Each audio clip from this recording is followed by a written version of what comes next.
इसमें से कौन ऐसे हैं जो कहेंगे कि हमको सांसारिक वस्तु से प्रेम नहीं है? लेकिन जो तत्वदर्शी हैं, जिसने आत्मा का दर्शन किया, आत्मा की शक्ति को जाना है, वो कहते हैं कि अंधे को ही सांसारिक वस्तु से प्रीति भाती है। क्यों अंधा कहा? क्यों कहा?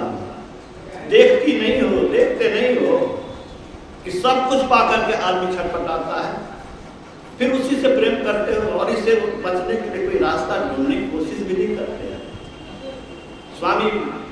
भगवान बुद्ध ने क्यों राज सत्ता सिंहासन को छोड़ा?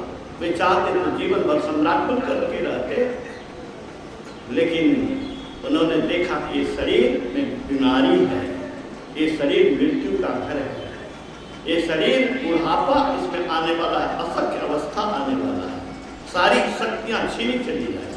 वो इससे बचने का रास्ता ढूंढने में अपना जीवन लगाया, तो भगवान बुद्ध कहलाए ही नहीं, भगवान की शक्ति पाई।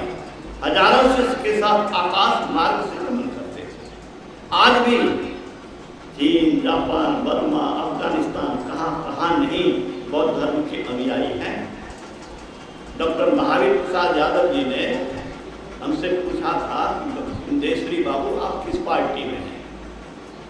मैं समझता हूँ कि 25-30 वर्ष पहले की बात। मैंने कहा था कि मैं तो बुद्ध के राह पर चलने वाला हूँ। मैं महसूस करता हूँ कि जीवन दुखमय है, संसार की किसी भी चीज से दुखों से छुटकारा पाना नहीं, और कोई काम करता है तो उसका लक्ष्य होता है दुख से छुटकारा पाना। कमाई करो कि जो कुछ करो, करने के पीछे उद्देश्य क्या है? मैं दुखों से बच सकूं। तो भगवान बुद्ध ने सत्ता और सिंहासन को त्याग करके सत्य की खोज में निकला, तो आज भी विश्व में उनकी पूजा होती है। अगर वो राज सत्ता का सुख भोगते तो भोग का कीटाणु बन करके अन्य राजकुमार की तरह सड़ गए रहते, कोई नाम लेने वाला नहीं रहता।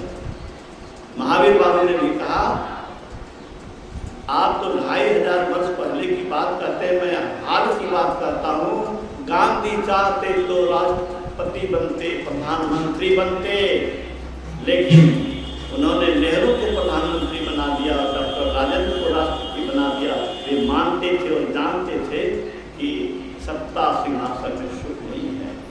उन्होंने कहा गांधी जी ने कि मैं रोटी के बिना रह सकता हूँ, लेकिन प्रार्थना के बिना पागल हो जाऊंगा। तो मूर्ख संसारिक चीज से प्रेम करता है, और ज्ञानी आदमी इस संसार को चलाने वाले से प्रेम करता है, और चलाने वाले के पास जाकर के अपने आप को वैसा बनाने के अभियान में लगा हुआ है। गुरु महाराज के प्रवचन में अभी आपने सुना होगा कि जो इस रास्ते पर चल गया, स्वर्ग के अच्छे अच्छे स्थिति में, अच्छे अच्छे शरीरों में जाएगा, और फिर क्या होगा? अंत में वह ऐसा होगा कि मरिए तो मर जाए, छूट पड़े जंजाल। मनुष्य ईश्वर को पाकर के, ईश्वर में मिलकर के ईश्वर ही बन जाए।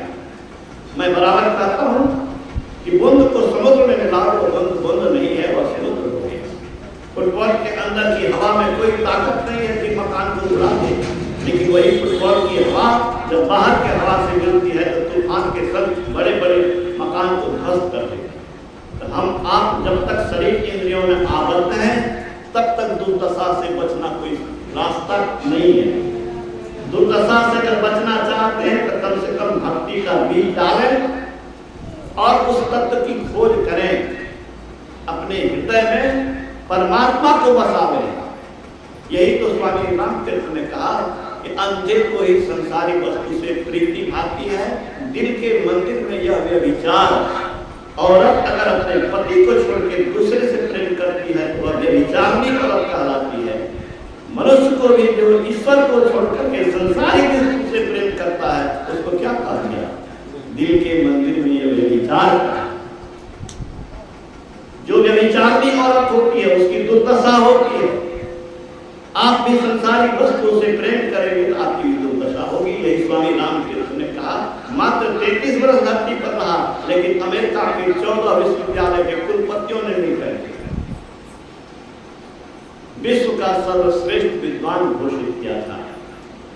अमेरिका के राष्ट्रपति रूजवेल्ट आज से 125 वर्ष पहले उनके प्रवचन को सुनने के जाते थे। और इतने प्रभावित हुए थे, उन्होंने कहा था कि जब तक आप अमेरिका में रहे किसी तरह की दिक्कत हो तो हमें एक पत्र लिख करके दे, मैं सारी व्यवस्था करूँगा। उन्होंने कहा राम बादशाह है, राम को किसी चीज की जरूरत नहीं है, जिस चीज की जरूरत होती है उसकी पूर्ति अपने आप होती है।